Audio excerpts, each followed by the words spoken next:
इसी भावना के साथ कि याद रखना कि आप देखो आचार्य भगवान परम पूज्य आचार्य भगवान विशुद्ध सागर जी गुरुदेव, आप आश्चर्य करेंगे, प्रति दिन सुबह 2:30 बजे उठ जाते हैं। 2:30 बजे से उठने के बाद आप आश्चर्य करें, जब आप सोते हैं तब तो वो उठ जाते हैं। 2:30 बजे उठने के बाद प्रति दिन 1 घंटे का स्वाध्याय, उसके बाद प्रतिक्रमण, फिर सामायिक 5 बजे तक करीबन एक क्रिया चलती है। 5:15 से वहां प्रतिदिन देव वंदना स्तुति का पाठ शुरू होता है, सामूहिक रूप से सारे शिष्यों को कराना। उसके बाद आचार्य वंदना आदि क्रियाओं के बाद आप देखें प्रतिदिन वहां क्लास चलती है। क्लास के बाद वो शुद्धि के लिए जाते, ऐसा नहीं कि वहीं शुद्धि के लिए पद विहार करके करीबन बाहर प्रासुक भूमि पे शुद्धि पे जाना, शुद्धि से वहां से वापस आते, शुद्धि से वापस आने के बाद भगवान जिनेंद्र के दर्शन, अभिषेक, शांति धारा कराने के बाद आप देखें वहां भी सांस नहीं लेते। उसके बाद माँ 7:30 से 8:30 के बीच में करीबन 5 क्लासें चलती हैं। उसके बाद 8:30 से प्रवचन, आज तक आप आश्चर्य करेंगे, आज तक के रिकॉर्ड में जिस दिन से आचार्य श्री प्रवचन कर रहे, एक भी प्रवचन उनने इधर उधर की बात नहीं की। प्रति प्रवचन में आगम ग्रंथों की गाथा पे ही प्रवचन किया है। यहां तक कि सामूहिक सभा हो तहां, या जैन सभा हो वहां, या पंचकर्णक प्रतिष्ठा महोत्सव चल रहा हो वहां भी आज तक के रिकॉर्ड में आप आश्चर्य करें कि 91 से लेके 2025 हो गया, आज तक एक प्रवचन व्यर्थ का नहीं हुआ, केवल जनमाणी के ऊपर ही उपदेश किया है।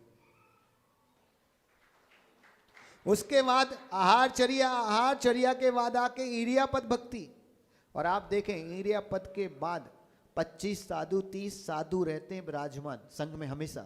आप देखें उनमें से एक एक का पूछना कि आहार कैसा हुआ, पूछना अकेला नहीं, सुबह पूछा। आप प्रतिदिन अगर किसी व्यक्ति से पूछे तो आप भी कंफ्यूज हो जाते आज किसका क्या है। उसके बाद पूछने के बाद याद रखना उनके दिमाग में सेट होता कि आज इसका अंतराय हुआ है, आज इनका उपास था, आज इनका ऐसा था। उसके बाद गुरुदेव अपने कमरे में जाके सामायिक करते।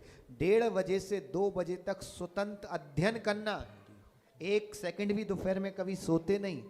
2:30 बजे से 3:30 बजे तक फिर संघ के ब्रह्मचारी साधुओं की क्लास चलती।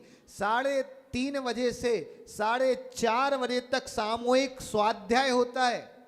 अब आप देखना 4:30 से धूप का, अगर गर्मी का समय है तो 5 बजे ठंडा होता, तो शुद्धि के लिए जाना तो वो 4:30 से 5 का मिला मिला तो ऐसे नहीं गप्पे लगा ले, उसमें भी क्लास लेते।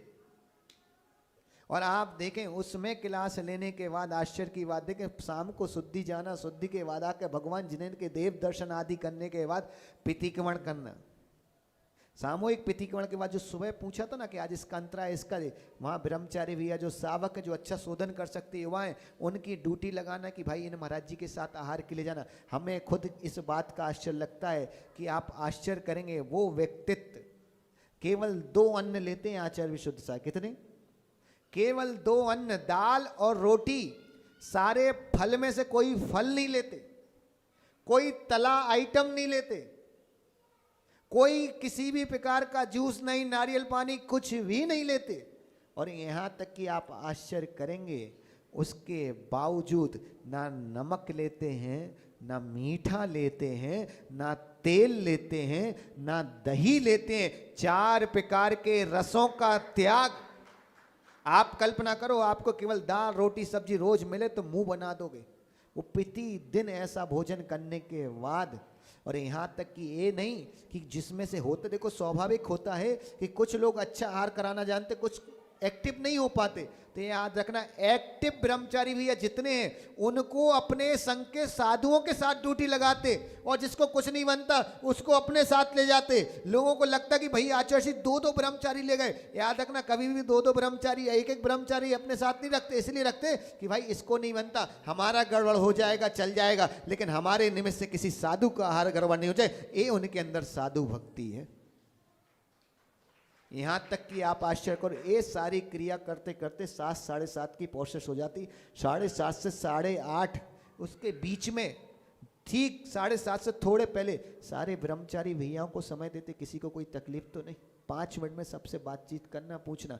उसके बाद वो सामायिक करते, सामायिक के बाद 8:30 से 9:30 बजे तक स्वाध्याय करते, स्वाध्याय के बाद 9:30 बजे भैयावृत्ति। और क्या भैयावृत्ति, हकीकत बताऊं, जो साबक ने भैयावृत्ति की होगी उनके हृदय से अगर एक बार पूछोगे तो उन्हें भी विश्वास हो जाएगा हमने भैयावृत्ति कम उपसर्ग ज्यादा किया। एक एक व्यक्ति ऐसा हाथ पकड़ा है, 9:30 से 10:30 बजे तक ऐसे हाथ करके लोग पकड़े रहते हैं, पैर पकड़े हुए। आप कल्पना करो 1 घंटे तक कोई आपके ऐसे हाथ रख के क्या पीड़ा होगी। उसमें एक एक हाथ पे 20-20, 25-25 लोग टूटते हैं। और विश्वास रखना, हमने हजारों बार देखा उनके पैर में, आप कभी निशान देखना, 2-4 दिन में एक हाथ की अंगूठी या एक हाथ का नाखून लग जाता है, लेकिन आज तक उन्होंने मना नहीं किया कि किसी को पैर मत छूने दो या किसी को कुछ मत करने दो। वो हमेशा बोलते हैं कि मेरे में इतनी सामर्थ नहीं कि मैं सावक को साधु के दर्शन के लिए अंतराय डाल सकूं। याद रखना है ये सामर्थ। 10:30 बजे सैनिक भैया, टीके वैद्य साहब, आपने तो देखा 10:30 बजे जाके सोना, और 10:30 बजे सोने के बाद गर्मी का समय, हो सकता नींद आए नहीं आए, मच्छर हो। और आप आश्चर्य करेंगे, पूरे जीवन पर्यंत कितनी भी ठंडी पड़ती हो, एक चटाई लेते हो वो भी लकड़ी की। विश्वास रखना, साधु जीवन का अगर सबसे बड़ा ठंडी का कोई कष्ट है तो लकड़ी की चटाई यूज करना। उसको सिर ढको तो पैर खुल जाते, और पैर ढको तो सिर खुल जाता, मूर्ति नहीं है। उसके बावजूद केवल आप देखें 10:30 से 2:30, समझ रहे हैं आप, 3.5-4 घंटे की नींद, दिन भर नींद नहीं लेना। विश्वास रखना, इसी चर्या का फल है कि याद रखना उन्हें इतनी निर्दोष चर्या की है। इसका ही फल है कि आचार्य विराग सागर जी 250 शिष्यों में केवल विशुद्ध सागर जी को पट्टाचार घोषित करके गए हैं।